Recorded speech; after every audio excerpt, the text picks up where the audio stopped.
always been one of the most sought-after goals in the field of medicine. And this week, Maria Bartiromo had a chance to speak to the man who may be coming closer than ever before to literally cheating death. Craig Venter, executive chairman of Human Longevity. He's also a molecular biology pioneer who successfully mapped the human genome.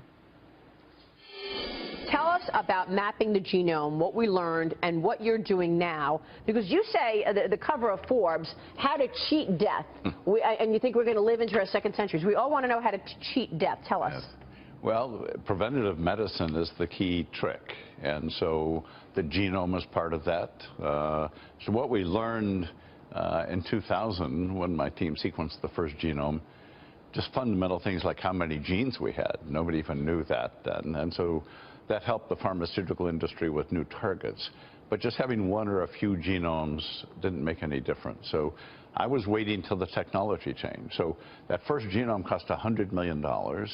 Now we're doing them for less than $1,000. So we're doing one every 30 minutes, 24 hours a day, 7 days a week. What are you learning from these genome mapping? So by having tens of thousands and hopefully millions soon, we're able to get a picture of the whole genome. We're finding places in the genome, if there's a mutation there, it's incompatible with life. So we're getting an inside-out map. But we're finding correlations with all these diseases that we're discovering in healthy people in our clinic. So every day the information gets better. The ideal would be if we just sequence your genome and we could really give you solid information about their future. So we're not there yet. But at Human Longevity, you can take a physical, $25,000? Yes. And you're just mapping every corner of your body. And when you did some of these, you found that some people had cancer, they didn't even know it. We're finding 1 in 40 people that come through have a serious cancer that would be lethal if it was not detected. Wow. Including myself. I had my life saved by my own clinic. I was discovered to have high-grade prostate cancer. It was just on the verge of metastasizing, and I had surgery and had it removed. So I'm a believer in my own system. That is fantastic. What strikes me is the fact that you believe, because of this preventive medicine and getting things early, obviously, people are living longer in their hundreds. Well, we need to prove that over time. But by stopping somebody from dying at age 53 from cancer, he has every chance in the world to live into his 90s. Because we can look at all the other diseases. We look at the body as a whole, not just one tissue or one organ. We look at the integration of everything. So from the MRI, we can measure the amount of organ fat that you have, and that gives you a hint of how healthy you are and how healthy your organs are. You know, most people are just unaware. How do we get aware of things? Medicine is based on you get symptoms, you get sick, and then you go to seek medical care. You don't get in front of it. And this issue of pre-existing conditions obviously has been a big topic in the whole health care law passage. We all have pre-existing conditions. Every one of us.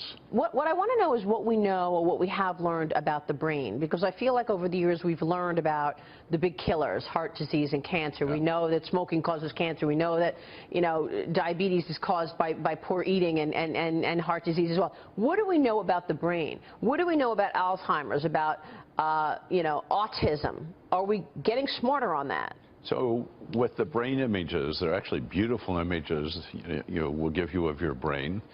And due to some algorithms developed at UCSD, the algorithms are better than any radiologist trying to look at your brain. So the algorithms measure 20 different brain regions quantitatively and very precisely. And the hippocampus is the first one to start to show signs of change with Alzheimer's disease. So we can measure your hippocampal volume very precisely. And if it's below norms, that's a hint that you might be starting down the road for Alzheimer's. But also your overall vasculature in your brain is key. But are there, I mean, there's not a cure, and I know prevention. That if you live to 85, you have a 1 in 3 chance that you'll get Alzheimer's. The brain is like a muscle. The more you use it, it keeps you from losing it. Mm-hmm. So, and all the drugs in clinical trial are preventative drugs.